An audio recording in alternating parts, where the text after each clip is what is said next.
internetinį puslapį Iron Wolves Aerobatic. Manau, kad jo sekėjų sąrašas šiandien gerokai pasipildys. Aš manyčiau tikrai vertai, tai tikrai unikos pilotas, nuostabus meistras. Ir netgi va taip atvisginant nuodėgą, pilotas turi būti labai dėmesingas, kad oro srauto šešėlis, taip sakant, pasuko nuodėgą į vieną pusę, nenutrauktų oro srauto nuo sparno. Dar kartą Igoris.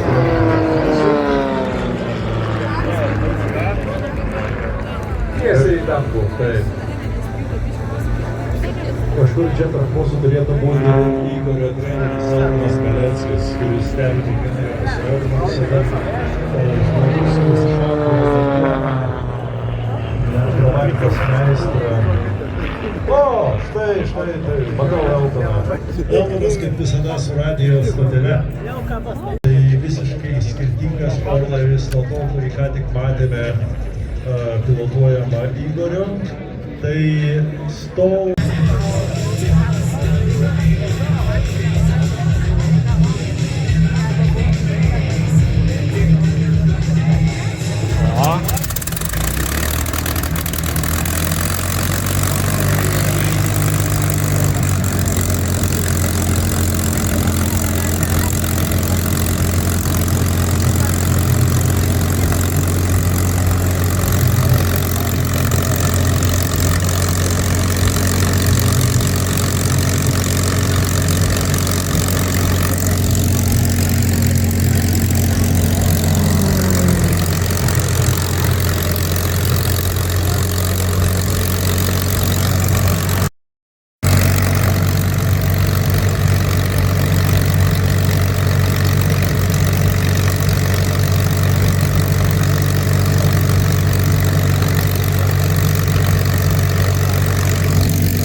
juda legendinis I-51 Mustang.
savo laiku jis ant kūrinių galėjo kovoti su pačiais geriausiais Vokietijos konstruotais lėktuvais.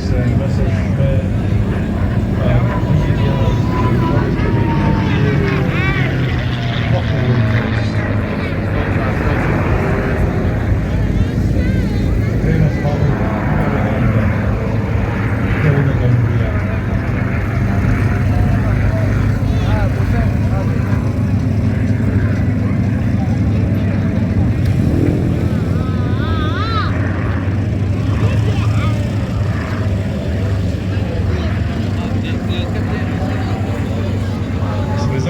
kiek priežiūros, kiek rūpesčio reikia šitokiam lėktuvui, kad jis skraidytų tokiais greičiais, turėdamas faktiškai 70 metų amžių.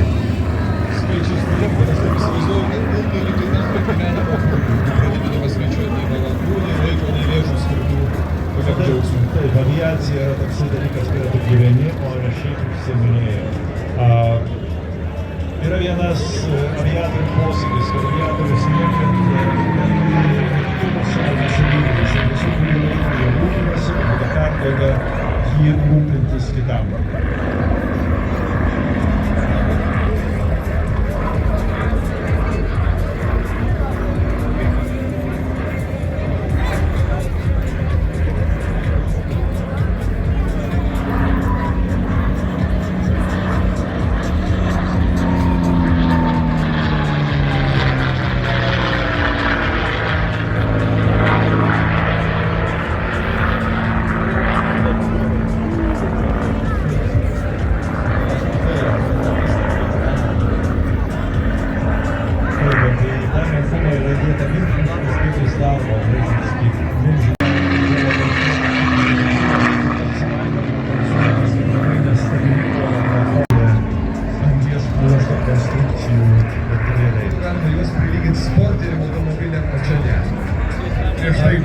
Aš manyčiau, tai toks pats sportinis automobilis, tik įsivaizduoti, jeigu tu skrendi 40 metų Porsche. Be abejonės, medžiagos. Bet tai yra aviacijos šitomis, tai yra legenda. Mes pamatysi tokį retą egzempliorių kaip I-51 kosmonautas.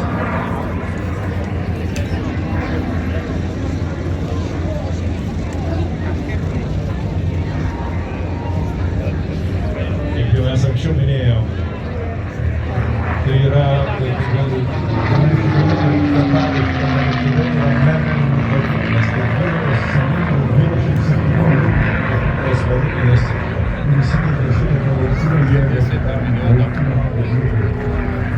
Mes mėgaujame su tais ypatingais vaizdais. Norisi padėkoti renginio rėmėjams, kurie ir suteikia mums galimybę džiaugtis visu tuo, ką mes matome. Taigi renginių rėmėjai Boston Wheelers, Scout Auto, Coca-Cola, Red Bull, Pulse Ledai, Moxie Kauno Center, Naturals bei Elephant. Renginio partneriai Lietuvos kariuomenė ir Stepono Dariaus ir Stasio Girėno aerodromas ir renginio organizatoriai Kauno miesto savivaldybė ir Kauno kultūros centras.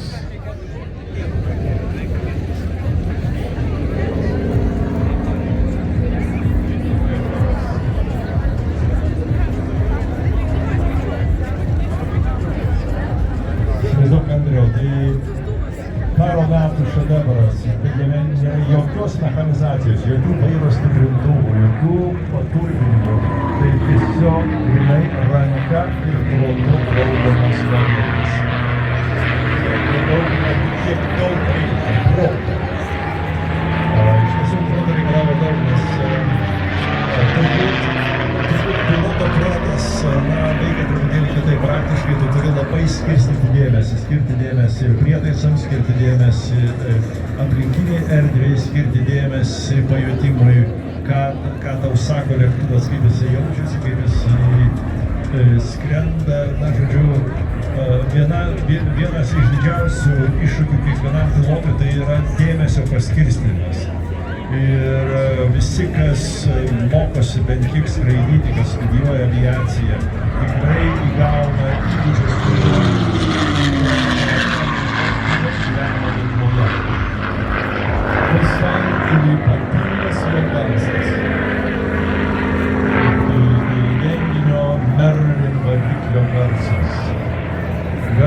išdrebino dangų, vieniem jisai varė baimę, kitiem jisai varė ramybę. Kai kareiviai išgirsdavo šito lėktuvo garsą, jie žinodavo, kad jie ne vieni, kad juos remia kažkas tai iš tolo.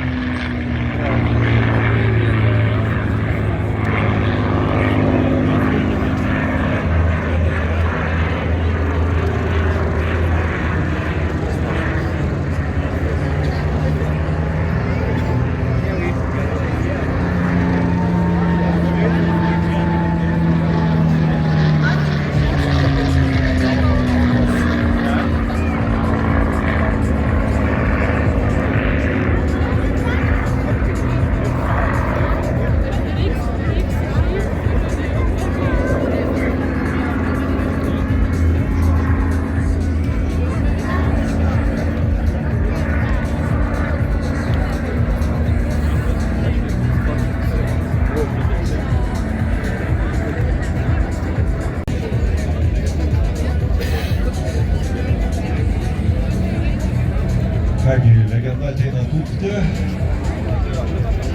Tikrai matėme unikalų orlaivį.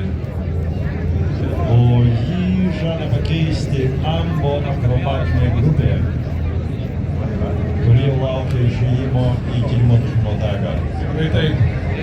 Netrukus danguje dar kartą, bet be jokios abejonės ne paskutinį matysime oro banditus danguje legendinė tarptautinė grupė Taip, truputėlį suklydom, tai ne banditai, tai Ambo grupė. Su banditais matysime vėliau maestro Jurgį Kairį.